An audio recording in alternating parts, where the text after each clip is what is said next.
नमस्कार मित्रांनो, मराठी माहिती खजिना या यूट्यूब चॅनलमध्ये आपले स्वागत आहे। तर मित्रांनो, तुम्ही जर संजय गांधी निराधार योजना किंवा श्रावण बाळ राज्य निवृत्ती वेतन योजनेचे लाभार्थी असाल तर या व्हिडिओत तुमच्यासाठी अतिशय महत्त्वाची बातमी आहे। आता या योजनेच्या ज्या लाभार्थ्यांचे आधार कार्ड अपडेट नसेल किंवा बँकेशी लिंक नसेल अशा सर्व लाभार्थ्यांसाठी आता जानेवारी 2025 पर्यंत मुदत देण्यात आलेली आहे।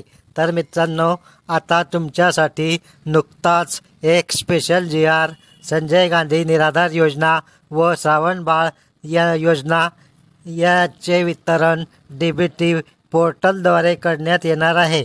याविषयीची संपूर्ण माहिती आपण आजच्या व्हिडिओत पाहणार आहोत। त्यापूर्वी तुम्ही जर या चॅनलवर पहिल्यांदा आला असाल तर चॅनल सबस्क्राईब करून ठेवा, बेल आयकॉन नक्की दाबा, म्हणजे अशाच सरकारी योजनांचे व्हिडिओ व नवीन अपडेट माहिती तुम्हाला यापुढे मिळत राहील। तर पहा मित्रांनो, महाराष्ट्र शासनाच्या सामाजिक न्याय व विशेष सहाय्य विभाग यांचा हा GR आहे। दिनांक 19 डिसेंबर 2024चा हा महत्त्वपूर्ण GR आहे। तर पहा मित्रांनो, संजय गांधी निराधार अनुदान योजना व श्रावण बाळ सेवा राज्य निवृत्ती वेतन योजना या योजनेतील लाभार्थ्यांना अर्थसहाय्याचे वितरण DBT पोर्टलद्वारे करण्याबाबत। तर मित्रांनो, आतापर्यंत तुम्हाला या योजनेचे पैसे हे BHIMS प्रणालीद्वारे तुमच्या खात्यात ही रक्कम जमा होत होती। म्हणजे तुमच्या बँक खात्याला आधार कार्ड लिंक असेल किंवा नसेल तरीही तुमच्या खात्यात ही रक्कम जमा होत होती। परंतु आता या पद्धतीमध्ये बदल होऊन तुमचे बँक खाते तुमच्या आधार कार्डाला लिंक असेल अशाच खात्यावर तुम्हाला मिळणाऱ्या अनुदानाची रक्कम पाठविली जाणार आहे। तर पहा मित्रांनो, आता या GRची प्रस्तावना सामाजिक न्याय व विशेष सहाय्य विभागाअंतर्गत राज्य पुरस्कृत संजय गांधी निराधार अनुदान योजना व श्रावण बाळ सेवा राज्य निवृत्ती वेतन योजना आणि केंद्र पुरस्कृत इंदिरा गांधी राष्ट्रीय दिव्यांग निवृत्ती वेतन योजना, इंदिरा गांधी राष्ट्रीय विधवा निवृत्ती वेतन योजना, इंदिरा गांधी वृद्धापकाळ निवृत्ती वेतन योजना या योजना राबविण्यात येत आहेत। तर मित्रांनो, या ज्या सर्व योजना इथे दिलेल्या आहे या सर्व योजनांसाठी हा GR काढण्यात आलेला आहे। माहे डिसेंबर 2024 पासून सदर योजनेअंतर्गत पात्र लाभार्थ्यांना अर्थसहाय्याचे वितरण DBT म्हणजेच डायरेक्ट बेनिफिट ट्रान्सफर पोर्टलमार्फत थेट त्यांच्या बँक खात्यात जमा करावयाची बाब शासनाच्या विचाराधीन होती। तर मित्रांनो, येथे काही योजना केंद्र शासनाच्या आहे तर काही राज्य शासनाच्या आहे। तर या योजनांचा जे लाभार्थी लाभ घेत असतील तर अशा सर्व लाभार्थ्यांचे येणारे अनुदान, पेन्शन, पगार हे त्यांच्या बँक खात्यात DBT मार्फत त्यांच्या खात्यात जमा केले जाणार आहे। तर मित्रांनो, DBT म्हणजे डायरेक्ट बेनिफिट ट्रान्सफर, म्हणजेच थेट शासनाच्या तिजोरीतून तुमच्या बँक खात्यात हे अनुदान जमा केले जाणार आहे। यापूर्वी BHIMS प्रणालीद्वारे लाभार्थ्यांनी जे बँक खाते या योजनेसाठी दिले असेल त्याच खात्यावर हे पेन्शन अनुदान पाठविले जात होते। परंतु मित्रांनो, आता लाभार्थ्यांच्या ज्या खात्याला आधार कार्ड लिंक असेल अशाच खात्यावर आता ही अनुदानाची रक्कम पाठविली जाणार आहे। तर पहा मित्रांनो, आता यापुढे आपण या GRच्या शासन निर्णयात काय महत्त्वपूर्ण माहिती दिली आहे ते पाहूया। शासन निर्णय क्षेत्रीय स्तरावरून दिनांक 19/12/2024 पर्यंत DBT पोर्टलवर ऑन बोर्ड झालेल्या लाभार्थ्यांची संख्या 27,15,796 इतकी आहे। तर मित्रांनो, ज्या लाभार्थ्यांचे रजिस्ट्रेशन झालेले आहे, म्हणजेच जे ऑन बोर्ड आहे अशा लाभार्थ्यांची संख्या इथे 27,15,796 इतकी आहे. त्या अनुषंगाने DBT पोर्टलवर ऑन बोर्ड आधार व्हॅलिडेट झालेल्या आणि आधार व्हॅलिडेट न झालेल्या लाभार्थ्यांना माहे डिसेंबर 2024 व जानेवारी 2025चे अर्थसहाय्य DBT पोर्टलमार्फत करण्याचा शासनाने निर्णय घेतला आहे.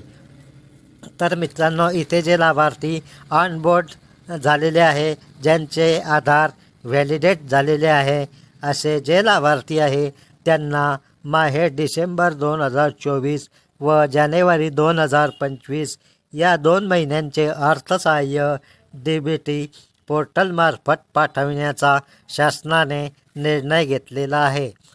तसेच ऑन बोर्ड नसलेल्या लाभार्थ्यांना पूर्वीच्याच पारंपरिक पद्धतीने म्हणजेच विम्स प्रणालीद्वारे अर्थसहाय्य वितरित करण्यात येणार आहे. तर मित्रांनो, इथे जे लाभार्थी ऑन बोर्ड नाही, म्हणजेच ज्या लाभार्थ्यांचे खाते हे DBT लिंक झालेले नसेल, तरी डिसेंबर 2024 व जानेवारी 2025 या 2 महिन्यांचे अनुदान जुन्या विम्स प्रणालीद्वारे लाभार्थ्यांच्या खात्यात जमा केले जाणार आहे. तर पहा मित्रांनो, पुढे सदर विम्स प्रणालीद्वारे अर्थसहाय्य वितरणाची सुविधा ही माहे जानेवारी 2025 अखेरपर्यंत उपलब्ध असेल. तर मित्रांनो, आता लक्षात ठेवा की ज्या लाभार्थ्यांचे खाते हे DBT लिंक नसेल अशा लाभार्थ्यांना डिसेंबर आणि जानेवारी या 2 महिन्यांचे अनुदान हे जुन्या पद्धतीने म्हणजे बिम्स प्रणालीद्वारे त्यांच्या खात्यात जमा केले जाईल. तर मित्रांनो, आता लक्षात घ्या की जानेवारी 2025पर्यंत तुम्ही तुमचे खाते DBT लिंक करणे आवश्यक आहे, कारण जानेवारी 2025 नंतर ही जुनी विम्स प्रणाली रद्द करण्यात येणार आहे. तर मित्रांनो, जानेवारी 2025 नंतर जर तुमचे खाते DBT लिंक नसेल तर पुढील मिळणारे अर्थसहाय्य, अनुदान, पेन्शन हे तुमचे थांबविण्यात येईल.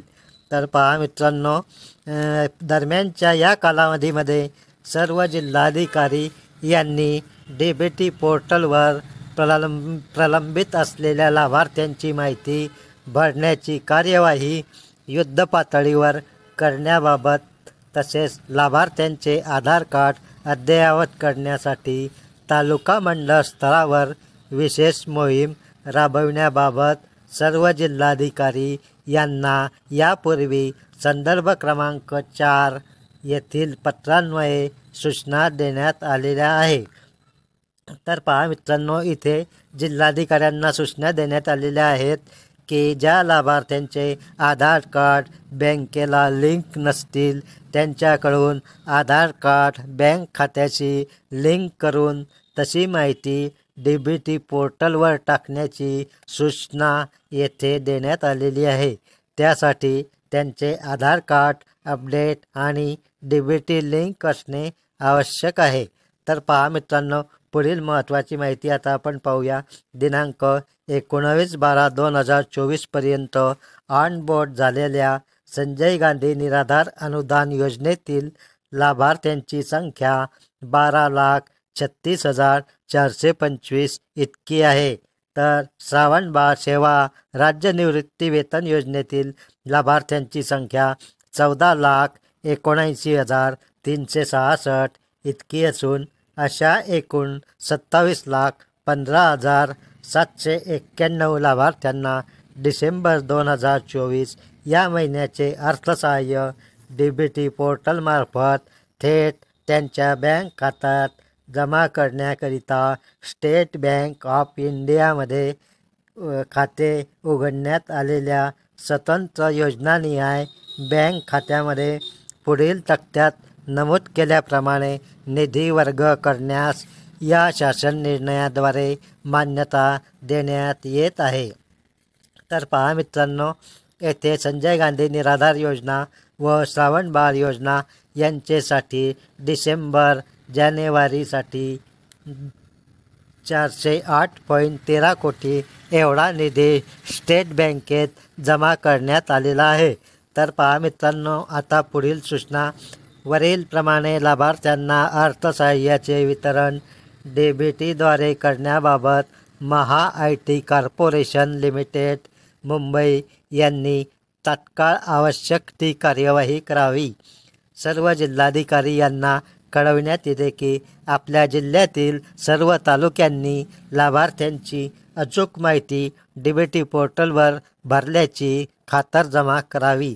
तर मित्रांनो, इथे जिल्हाधिकाऱ्यांना सूचना करण्यात आली आहे की त्यांनी जिल्ह्यातील सर्व तालुक्यांनी माहिती अचूक बरोबर भरली जात असल्याची खातरजमा करावी। हा शासन निर्णय वित्त विभागाने दिलेल्या मान्यतेनुसार निर्गमित करण्यात येत आहे।